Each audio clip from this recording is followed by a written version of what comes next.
जियो।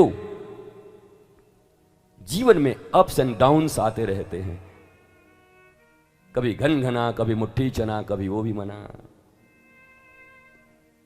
भगवान श्री कृष्ण के ऊपर मणि चोरी का आरोप लग गया। बताओ, भगवान मणि चुराते हैं? सारी द्वारिका, जिनको द्वारिकाधीश कहती थी, मुंह के पीछे चोर है, बचपन से दही माखन चुराते थे, यहां भी मणि चुराने लगे। सब बोलते थे, कोई एक नहीं बोल रहा था।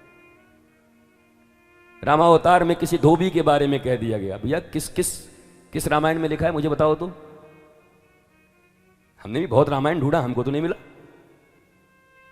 काय बात का प्रचार करते हो, समझ नहीं आता। काय बात का कथा करते हो। भारतीय जनता के पास समय है नहीं कि किसने क्या कहा, बस सुन लिया चले गए। कोई कुछ कह दिया, सुन लिए चले गए। शास्त्रों के संदर्भ भी पूछा करो कभी कभी, महाराज जी आप ये जो बोल रहे हैं किस शास्त्र में, किस मनीषी ने लिखा है। एक जनता नहीं थी, अयोध्या की सारी जनता खुसर पसर कर रही थी। अरे सीता जी वहां रही ने, क्या पता रावण क्या किया होगा। कोई एक नहीं बोल रहा था, सब बोल रहे थे। तो जब जानकी की माता की बदनामी हो सकती है, तो हम और तुम कौन है? काहे इतना जल्दी निराश हो जाते हो? ये तो कोई फिल्म भी शायद एक बनाया था। तू कौन है, तेरा नाम है क्या, सीता भी यहां बदनाम हुई, फिर क्यों संसार की बातों से भीग गए तेरे नैना, कुछ तो लोग कहेंगे, लोगों का काम है कहना।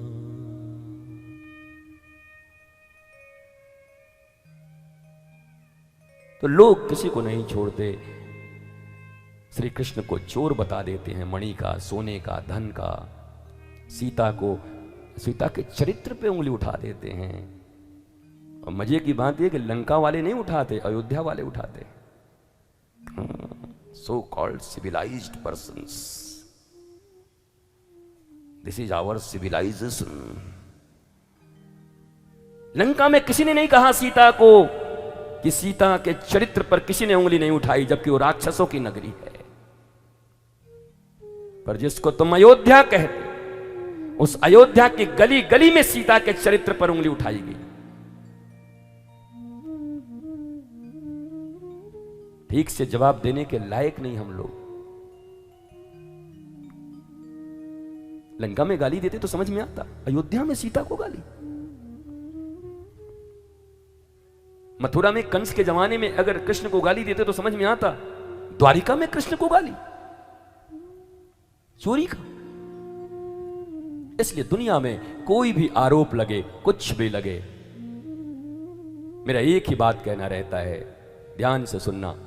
अगर मैं चोर हूं और किसी ने चोर कहा तो दुख कैसा? अगर मैं चोर नहीं हूं और किसी ने चोर कहा तो दुख कैसा? दोनों ही अवस्था में मुझे दुख क्यों होना चाहिए? अगर मैं चोर हूं तो चोर किसी ने कह दिया, भाई प्रखर जी का नाम प्रखर है, तो मैं क्या बोलूंगा? सुनील बोलूंगा? ए सुनील, प्रखर ही बोलूंगा। प्रखर बोला, हाँ गुरु जी। तो कोई चोर है, अगर उसको बोला चोर, और उनको मैं बोलूं ए सुनील, वो देखेंगे नहीं मेरी तरफ, सुनील कोई और होगा। अगर हम चोर नहीं है और अगर चोर बुला रहा है तो फिर दुख कैसा, तकलीफ कैसी? इन दोनों ही अवस्थाओं में दुख मनाने का स्थान कहां है? डिप्रेशन में जाने का स्थान कहां है? अगर इतनी प्रज्ञा हो, चोर को चोर कह दिया तो निंदक नियरे राखिए, हम ठीक होंगे धीरे धीरे। मैं चोर हूं इसलिए ऐसा कह रहे हैं, और मैं नहीं हूं कह रहे हैं, कहने दो। सीता भी यहां बदनाम हुई। ये समझ की बातें हैं। ये छोटी छोटी समझ बड़ी बड़ी जगहों पर काम आएगी। जब कहीं अचानक परशुराम जैसा क्रोध आएगा कि आज मैं खत्म कर दूं, तब याद आएगा, नहीं यार, चैनपुर की कथा में महात्मा जी ने कहा था कि चोर हो और चोर कहा तो बुरा क्यों लगे, चोर नहीं हो, और चोर कहा तो बुरा क्यों लगे। हो सकता है किसी एक दर्दनाक घटना से बच जाओ और अपने घर की ओर लौट जाओ। इस प्रज्ञा और ज्ञान में अपने जीवन को और उन्नति और उत्थान की दिशा। वास्तव में अब हनुमान जी ने जब परिचय दिया रावण को, तब रावण कहा, हनुमान जी आप राम जी के दूत हो, मान गए भाई, ऐसे ही जवाब होना चाहिए था। तो दास्ता या राम की करो या काम की करो, करना पड़ेगा। राम की करोगे तो हमारे सनातन संस्कृति में धर्म अर्थ काम मोक्ष सब तुम्हारे लिए उपलब्ध है। धर्म भी तुमको, काम भी तुमको, मोक्ष भी तुमको, अर्थ भी तुमको। बाप बड़ा ना भैया, सबसे बड़ा रुपया भी तुम्हारे लिए। इसलिए सनातन संस्कृति चारों को देती है। महाराज, भगवान राम का जन्म और भगवान कृष्ण का जन्म, कई लोग पूछते हैं जन्म हो सकता है कि नहीं भगवान का? क्यों नहीं हो सकता? If he is all mighty, अगर वो ऑल माइटी है तो क्या नहीं कर सकते। ऐसे मूर्ति पूजा के संबंध में अगर वो जर्रे जर्रे में मौजूद है, उसका नूर जर्रे जर्रे में मौजूद है, तो मूर्ति में क्यों नहीं है? प्रश्न है। अगर वो जर्रे जर्रे में है, कण कण में है, धूल धूल में है, हवा में है, एवरीवेयर है, तो मूर्ति में क्यों नहीं है? तो ये भी मूर्खता लगता है कि मूर्ति में नहीं रहते। भारत को अज्ञानता ले डूबी। कोई एक नहीं, सब ऐसे ही है।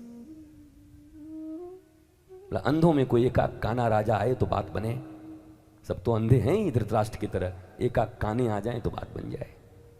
आंख वालों की तो चिंता मत, आंख वाले तो है ही नहीं, मामला खत्म है। बस कानों से चलेगा अब राज। सभी प्रश्नों के तथ्यात्मक जवाब तुम्हारे पास होने चाहिए। एक साधारण से स्कूल के पहली क्लास को पास करने में 1 ईयर, दूसरी में 1 ईयर, तीसरी में 1 ईयर, हाई स्कूल में 2 ईयर, जो केवल शरीर की विद्या, पैसा कमाने की विद्या सिखाती है। इतने पैसा और पढ़ाई के बाद भी आत्महत्या न करें, वो विद्या किसी सदगुरु के द्वार पर मिलती है। जीवन की विद्या, उस जीवन की विद्या के लिए भी समय देना जरूरी है। केवल जीविका की विद्या के लिए, पशुओं के लिए मत लगे रहो।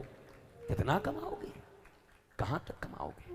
कमाओ, पर जीविका की विद्या तो मिल गई, जीवन की विद्या कौन देगा? विद्या का अर्थ हमारे शास्त्रों में है सा विद्या या विमुक्तयी।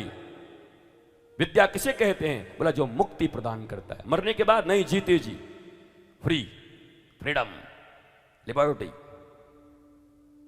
बाहवारे मौज फकीर आदि।